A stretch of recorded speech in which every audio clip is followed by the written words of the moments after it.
Alright guys, welcome back to VALORANT News. Big developments last night in the VCT. Chronicle not at all happy with the state of Riot Games' schedule going into Toronto. They've qualified, of course, Fnatic, but he's not happy with the way the playoffs have been structured that he believes puts EMEA at a serious disadvantage. S0m and FNS also getting into it as to what's happened lately at NRG. Very much enjoyed your thoughts in the comments. Hit the like button if you enjoy. Subscribe if you're new as always. I greatly appreciate it. Plenty to get into today. Wanted to start here. So, of course, the Esports World Cup is coming up relatively soon. The qualifiers are actually just about to get underway. We'll discuss that in a second. The two teams that topped the playoffs around the world, they qualify automatically for the World Cup. The other teams do not, but they could still potentially make it, and plenty of these teams are partnered officially with the Esports World Cup Foundation. Now, it's a very controversial topic in the esports world, and even wider than that as well. Thought it was interesting that Liquid actually did a statement and said that, yeah, we're going to be part of it. It's interesting because the teams, they kind of say, well, we need the money, but we don't want to disappoint the fans. So then they put out these kind of statements to say, well, basically we need to be part of EWC because it's vital to sustaining the health and growth of our industry as well as our organization. And it's okay to say that. At the end of the day, they talk about the improvements and things. So they're trying to be kind of cordial with the fans and all this. I think what Rob Moore and Sentinel said was more reasonable, where it's just look, you don't have to take the mick here, right? We know that you want the money. We know that you need the money to run a sustainable business. It's okay to accept that and just say, look, this is how it is. We're doing it for these reasons. It's important for the franchise, rather than saying, well, we recognize this and that and the other and trying to appease the fans on some level. I get it, but it is what it is. There was a bit of drama because I didn't even notice this, but I read today on the Reddit that the Reddit moderators on the Valorant Reddit are actually going to ban any posts about the qualifiers for the World Cup, which kind of confuses me.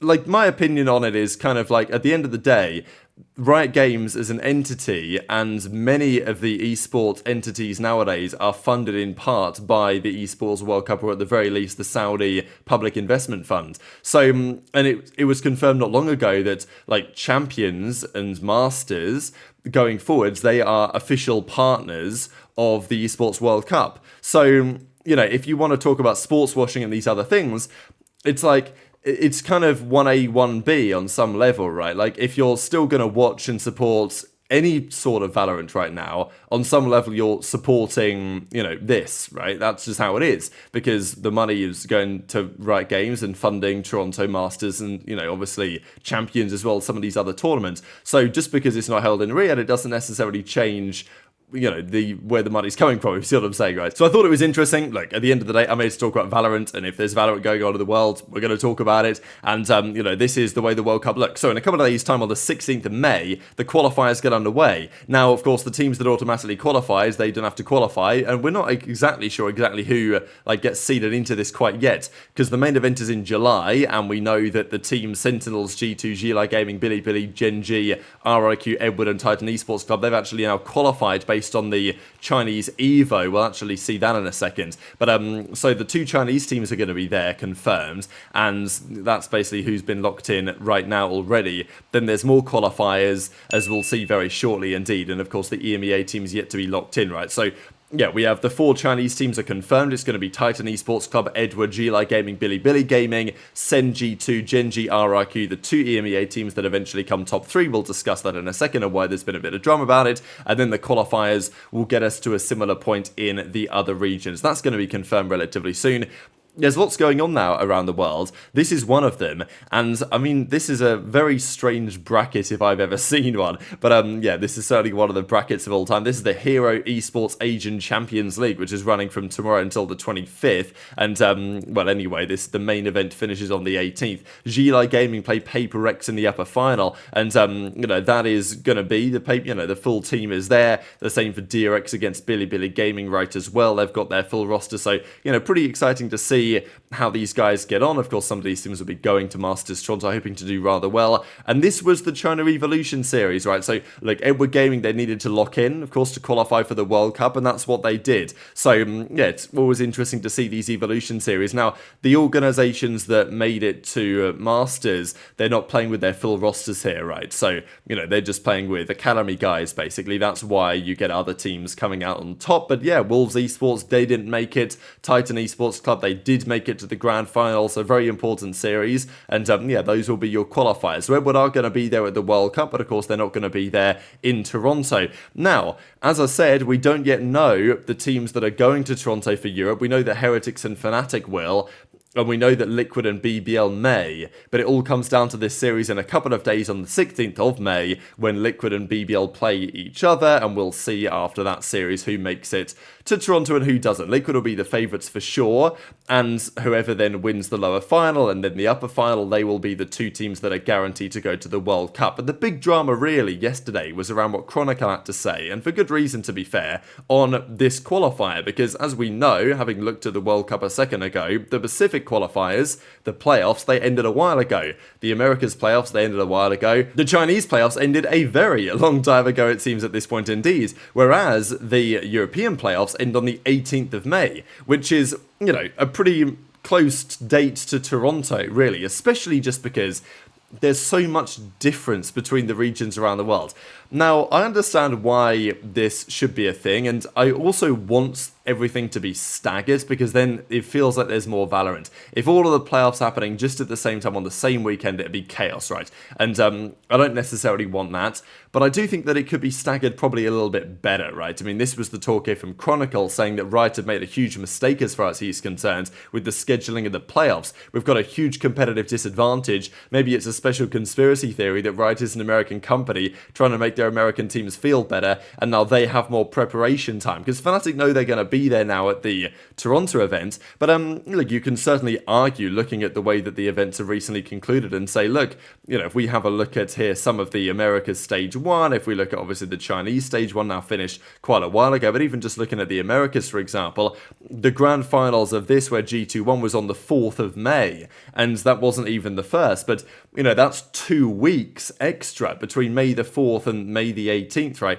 That's 2 extra weeks of time that these guys have had to prepare and lock in and even practice on the new meta, right? I mean, things are changing going into Toronto, the new maps, you know, Sunset's coming back. Of course, we have, you know, the Teho nerfs and all this, and it's not something that Fnatic and those European teams get a chance to practice on yet. So I'm not sure I believe Chronicle's idea exactly that, you know, I think often with these decisions that Riot make, I don't think they make them out of malice. I think sometimes it's just made out of either incompetence or just maybe lack of understanding of the way that things could be done a little bit better. Maybe they perfectly well realise and they just want to run it this way. And tweet your thoughts in the comments below. But Chronicle isn't happy, right? Because he's looking at this and saying, look, we're going to be there in Toronto, but these other teams are going to have weeks of head start on us in terms of preparation for the event, which is yeah, never necessarily a great sign for a team that is trying to win a tournament. So tweet your thoughts on that in the comments. Covered a bit of roster drama. Team Secret are apparently making a change.